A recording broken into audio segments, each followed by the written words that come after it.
If you hear your name while listening to this, stop. Don't let them know you're here. Chester woke up wrong. People felt it before they understood it. The baker swore a tall man with glowing eyes whispered behind her and vanished when she turned around. Kids playing stickball ran home crying, saying a woman with no face floated above them. A police officer locked himself in his cruiser after something invisible pulled his coat from behind. The whispers spread fast. Ghosts, witches, curses, bad omens. And at the center of it all stood Buster Lanning's firehouse. Elizabeth arrived early to open the speakeasy. She cleaned quietly, humming to calm herself. Then someone hummed back. Perfect harmony, perfect pitch. Perfectly wrong. She turned slowly. A little girl stood by the piano, pale and barefoot, wearing a dress from another century. Her head twitched with each note she sang. "Sweetheart, are you lost?" Elizabeth whispered. The girl smiled too wide, too sharp, and dissolved into a swirl of red mist that drifted upward and disappeared. Elizabeth screamed. Buster reached her seconds later. "What happened?" he demanded. Elizabeth shook, pointing at the empty corner. "Buster! I saw a child! A girl! She stopped talking, her eyes filled with tears. Buster stared at her, jaw tightening. "You're seeing them too now," he said quietly. She didn't argue. She didn't deny it. She just cried. Outside, Buster's drivers gathered around their trucks. They looked shaken. One said, "Something chased me on the back roads last night. Didn't see it. Just heard it running behind my truck." Another said, "Trees whisper my name on the Delaware route. I ain't going back out there." A third muttered, "This place is cursed. Buster cursed it." Buster stepped out. "Anyone want to quit? Quit. I ain't stopping you." But inside, he felt the fear spreading like wildfire.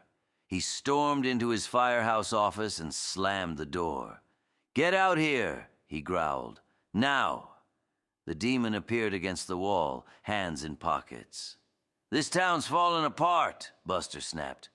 "People are seeing things. Elizabeth, my men, they're losing it. Fix this." "If I could stop it, I would," the demon said. "It's bad for me, too." "Then who can?" "No one," the demon answered. "You're too powerful now. Power draws power. And hunger."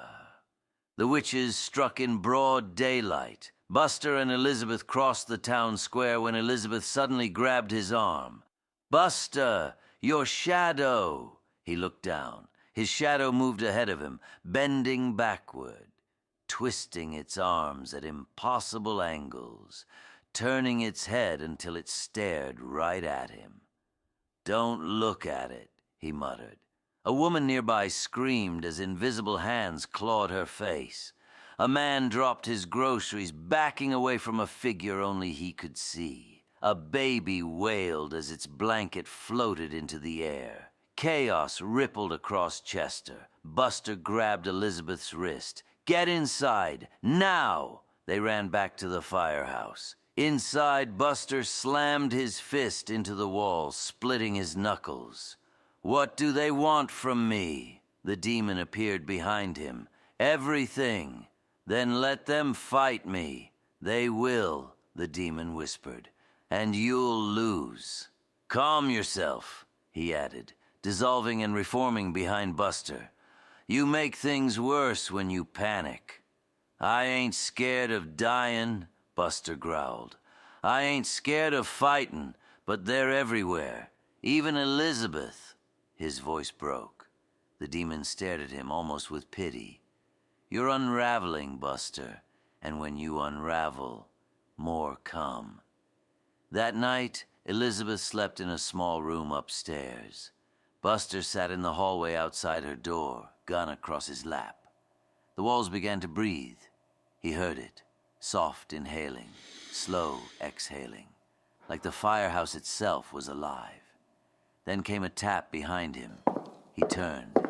A shadow stood at the end of the hallway, shaped like a woman with long, wild hair. The witch. She leaned sideways, bones bending until her head hung nearly upside down. "Come right again, Buster," she whispered. He raised his gun.